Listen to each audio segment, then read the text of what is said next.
ஒரு கான்பரன்ஸ் ஒன்று நடந்தது. அதுக்கு பிறகு சிலர் கேள்வி கேட்டார்கள். இந்தியால அதை கேட்டார்கள், இஸ்லாமிய வங்கியை பற்றி நீங்க என்ன அபிப்பிராயப்படுறீங்க?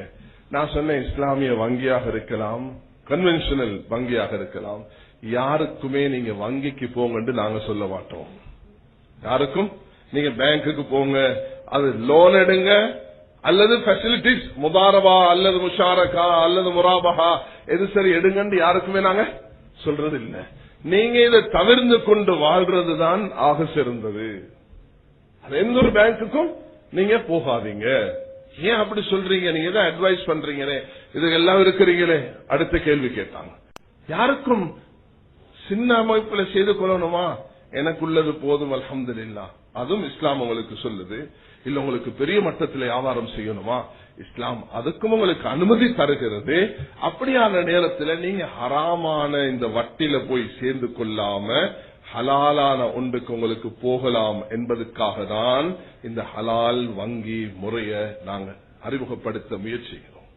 அது இல்லாம எல்லாருமே இதுல போகணும் என்பது அல்ல.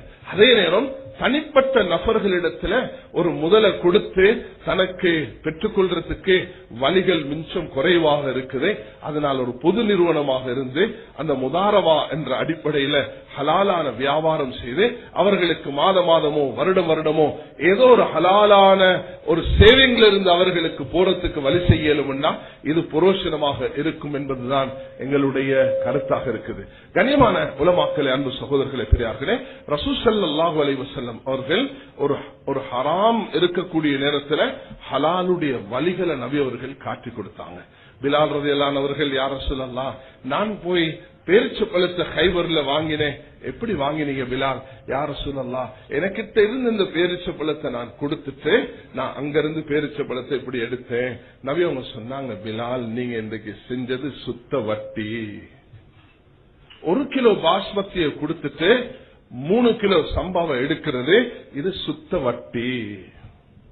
1 கிலோ பாஸ்மதியை கொடுத்துட்டு அதே நேரம் இந்த பாஸ்மதிய 300 ரூபாய்க்கு வித்துட்டு அந்த 300 ரூபாவை எடுத்து இதை வாங்குறது, இது ஹலாலாக மாறும். ரசூல் ஸல்லல்லாஹு அலைஹி வஸல்லம் அவர்கள் இந்த முறையை தான் சொல்லிக் கொடுத்தாங்க. ஹராம் என்று சொல்லக்கூடிய நேரத்தில் அந்த ஹலாலான முறையை நபி அவர்கள் காட்டி தந்திருக்கிறாங்க. பேரிச்சப்பழம் இருக்குது ஈரான்ல, அதே நேரம் அஜ்வா பேரிச்சப்பழம் ஒருவர்கிட்ட இருக்குது 1 கிலோ, அது 100 ரியால். இது 1 கிலோ 10 ரியால். இதனுடைய 10 கிலோவை கொடுத்துட்டு அந்த 1 கிலோ அஜ்வாவை எடுக்கிறது, இது வட்டி, இது ஹராம். அவ என்ன செய்யணும்?